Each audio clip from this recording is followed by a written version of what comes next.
అందరికీ నమస్కారం. నేను మీ హేమా సుబ్రహ్మణ్యన్. హోమ్ కుకింగ్ తెలుగుకి స్వాగతం. నేను ఇవాళ మీకు చూపించబోయే రెసిపీ ఒక మంచి మటన్ రెసిపీ అన్నమాట. ఇది మటన్ పెప్పర్ రోస్ట్. ఇది సౌత్ ఇండియాలో ముఖ్యంగా తమిళనాడులో చాలా ఫేమస్ అన్నమాట. అక్కడ దీన్ని మటన్ సుక్క అని అంటారు. ఇది కొంచెం డ్రైగా బాగా రుచిగా ఉంటుంది. అసలు మటన్ ఇష్టపడే వాళ్ళకి ఇది ఒక మంచి డిలైట్ అన్నమాట.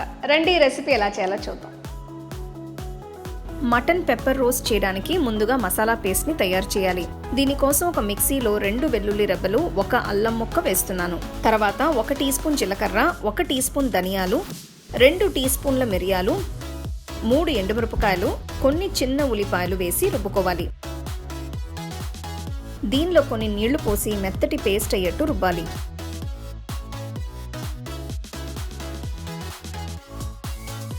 మసాలా పేస్ట్ తయారైంది కాబట్టి దీన్ని నేను 250 గ్రాములు మటన్ ముక్కల్లో వేసి కలుపుతున్నాను. ఇవి బోన్లెస్ మటన్ ముక్కలు. మటన్కి ఈ మసాలా పేస్ట్ బాగా పట్టేట్టు కలపాలి. ఇందులో నేను 1/2 టీ స్పూన్ పసుపు వేస్తున్నాను. అలాగే కొద్దిగా ఉప్పు వేసి ఒక్కసారి కలపాలి. ఈ మిశ్రమాన్ని కనీసం 15 నిమిషాలు పక్కన పెట్టి మ్యారినేట్ చేయాలి. ఈ రెసిపీ కోసం ఒక మసాలా పొడి కూడా చేయాలి.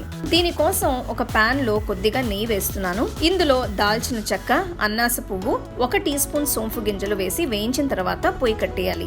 వీటిని ఒక చిన్న రోట్లో వేసి మెత్తటి పొడి అయ్యేట్టు దంచాలి. ఇప్పుడు ఒక ప్రెషర్ కుక్కర్లో మ్యారినేట్ చేసిన మటన్ ముక్కలన్నిటినీ వేస్తున్నాను. ఇందులో 1 కప్ ఫ్రెష్ కొబ్బరి పాలని పోస్తున్నాను. కుక్కర్కి మూత పెట్టి పొయ్యిని మీడియం ఫ్లేమ్లో ఉంచి ఒక 5-6 విజిల్స్ వచ్చేంత వరకు మటన్ని ఉడికించాలి. చూస్తున్నారు కదా మటన్ ఎంత చక్కగా ఉడికిందో. ఇప్పుడు ఒక సాస్ ప్యాన్లో ఉడికించిన మటన్ మిశ్రమాన్ని వేసి వేయించాలి. ఇందులో రుచి కోసం ఇంకొంచెం ఉప్పు యాడ్ చేస్తున్నాను. ఈ మిశ్రమం బాగా పొడిగా అయ్యేంత వరకు దీన్ని వేయించాలి. ఇప్పుడు ఒక కట్టంత తరిగిన ఫ్రెష్ కొత్తిమీరని వేసి మళ్ళీ అంతా కలపాలి. కొత్తిమీర వేయడం వల్ల దీనిలో చాలా మంచి ఫ్లేవర్ వస్తుంది.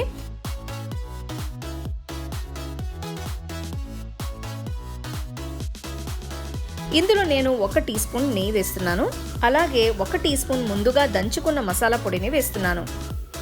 చూస్తున్నారు కదా, ఈ మిశ్రమం మొత్తం మెల్లగా డ్రైగా అవుతుంది. ఇలా తేమ మొత్తం పోయి డ్రైగా అవ్వాలి. అంతే, చాలా టేస్టీగా ఉండే మటన్ పెప్పర్ రోస్ట్ తయారైనట్టే.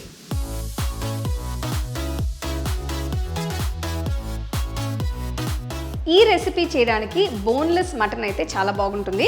ఆ ముక్కల్ని కూడా కొంచెం చిన్న సైజులో మీరు కట్ చేసి వాడితే చాలా బ్రహ్మాండంగా ఉంటుందన్నమాట. ఎందుకంటే ఇది కొంచెం డ్రైగా ఉంటుంది కాబట్టి ఇది మీరు ఒట్టే అన్నంలో తినచ్చు, లేదంటే ఒక సైడ్ డిష్ లాగా మీరు సర్వ్ చేసుకోవచ్చు, లేకపోతే ఒక స్టార్టర్ లాగా కూడా ఇది మీరు సర్వ్ చేసుకోవచ్చు. చాలా టేస్టీగా ఉంటుంది. తప్పకుండా ఈ రెసిపీని మీరు ట్రై చేసి మీ ఫ్యామిలీ ఫ్రెండ్స్తో షేర్ చేసుకోండి.